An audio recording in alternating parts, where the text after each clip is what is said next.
Hi, I'm Alex Lovett. I'm a neuroradiologist, and I'm excited to share with you my approach to the Sellar and Parasellar regions.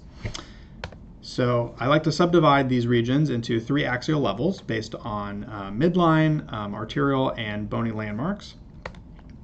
These are those anatomic landmarks, which I'll go over. And we'll go through how to identify them on cross-sectional imaging. So CT and MR, axial and coronal planes. Using polar everywhere questions and e-anatomy to just scroll through and find them. So once everyone is comfortable finding the normal structures, then we can go through some of the more challenging clinical cases I've seen that involve pathology in this region. And my hope is that this framework is going to help to keep you oriented. All right, so this is a sagittal T1 weighted image, pre-contrast in the midline. I like to use the cerebral aqueduct as my marker for knowing that I'm in the midline. And we know it's a T1 because the corpus callosum is white relative to the gray matter, and it's pre-contrast because the nose knows, right? So this is a really nice way to explore the midline anatomy. We see the optic chiasm is at the top level, right, and nice and white. We see the pituitary is at the middle level, and we see that the back part of the pituitary is brighter than the front part. And this can help us stay oriented on the coronal. If we see that the pituitary looks relatively brighter, then that's a clue that we're probably a little bit more posterior within the sellar region. And then the bottom level, we have the sphenoid sinus. All right, so optic chiasm, pituitary, sphenoid sinus. This is a lateral digital subtraction angiogram following an internal carotid artery injection. So for me, it's helpful to observe three things to be able to orient to that. So number one, this bend of the internal carotid that's relatively anterior. This represents the clinoid segment of the internal carotid artery, okay? And it also tells me which way is forward. The ophthalmic artery, which comes off the internal carotid artery afterwards, is another clue to which way forward it is, because the eye, it's going towards the eye, which is going to be relatively forward. And then a third clue that this is forward is that we see the anterior cerebral artery contour coursing around the genu of the corpus callosum. You can just kind of imagine with the corpus callosum being right there, right? So there you go. So lateral digital subtraction angiogram, internal carotid artery injection. So let's go over the parts of the internal carotid artery that are going to be in the sellar and parasellar regions. So that's the clinoid segment. So therefore, the part above it is going to be supraclinoid. This is going to be the horizontal cavernous and the ascending cavernous. Okay, so let's situate this now within the context of the sella. So again, that's the clinoid segment. That's where the internal carotid artery is transitioning from being extradural to being intradural. So more on that in a minute. So the internal carotid artery is situated really intimately with the sella. It's just lateral to it. So if we see the clinoid segment, we know kind of that we're at the anterior aspect of the sella. So there's the sella. So the part that's above the sella in the suprasellar cistern, that's going to be the supraclinoid internal carotid artery. The part that's at the level of the sella, the middle level, that's going to be the horizontal cavernous segment, right? Because the cavernous sinuses are just lateral to the pituitary there, right? And then the ascending cavernous portion of the ICA, it's relatively posterior, and then it's traveling vertically, right?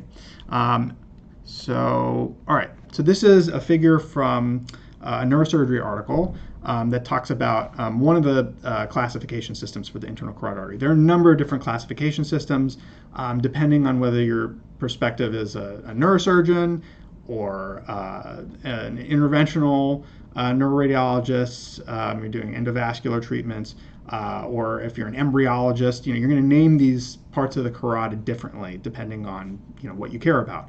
But what I think everyone would agree, is important is this transition of the internal carotid artery from where it's outside of the dura, extradural, to where it's intradural. Okay, and this figure actually really nicely shows where that happens. So there's this distal dural ring right here, and as soon as that internal carotid artery crosses that, it's now intradural. So what does that mean? That means if you have an aneurysm that bleeds, it's going to go into the subarachnoid space.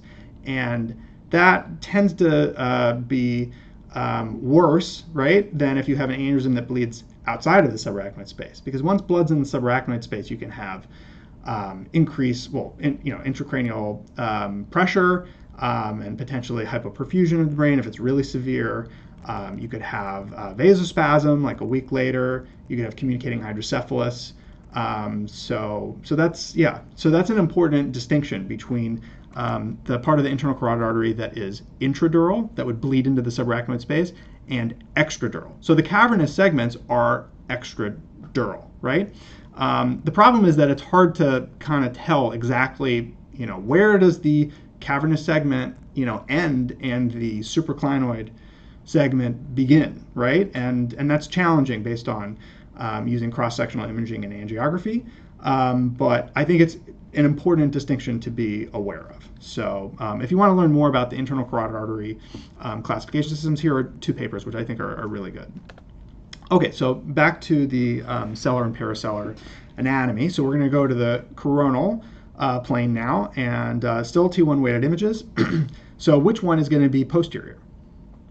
So it's going to be this one, right? Because if we see the posterior pituitary is brighter, right? So then we know that this is posterior.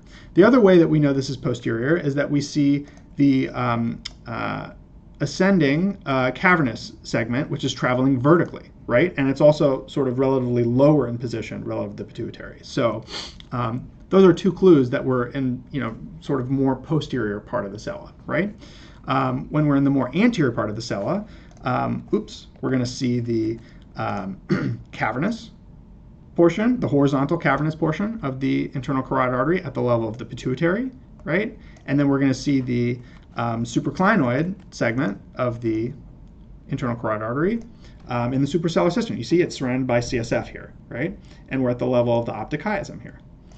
And by the way, this is the level of the sphenoid sinus. We see that the ascending cavernous portion, it's at the level of the sphenoid sinus. Okay, so now we're going to transition to the bony anatomy. So I'm just going to show you this clip from one of the earlier episodes of Star Trek: The Next Generation.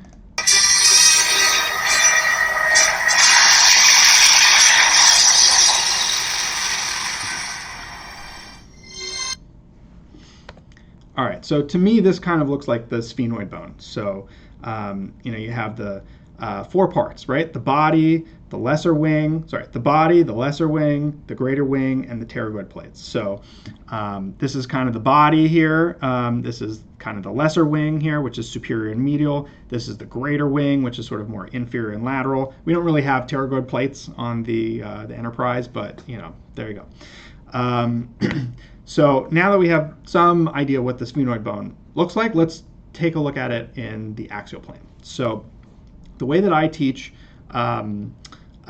distinguishing the different levels of the sellar and parasellar regions using the bony landmarks of the sphenoid, it's to count the number of holes you have between the body of the sphenoid, which is here, and the greater wing, which is basically here. Remember, the greater wing is the most lateral part, right? And the body is the most central part.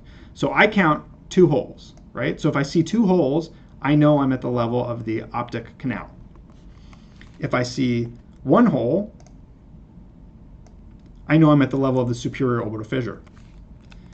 If I see no holes between the greater wing of the sphenoid and the central part of the sphenoid, or the base of the sphenoid, there's no hole, they're directly connected, then I know I'm at the level of the inferior orbital fissure. I'm just going to draw that out because it's a little confusing, but this is the inferior orbital fissure right here, which is essentially the roof of the pterygopalatine fossa.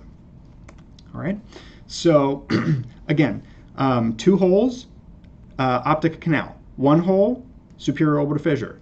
No holes, inferior orbital fissure. And we can see that this nicely correlates with the arterial anatomy, right? So when we're at the level of the optic canal, we see the supraclinoid internal carotid artery, right? And the supraclinoid internal carotid artery is named after this piece of bone here. This is the anterior clinoid process, right? So that's what these things are named after, right? And then here at the level of the superior orbital fissure, because there's only one hole, we see the horizontal cavernous internal carotid artery, and that's at the level of the pituitary. And the bottom level, we see there's no holes, so we're at the inferior orbital fissure, and we see the ascending portion of the cavernous internal carotid artery. All right, so there you go.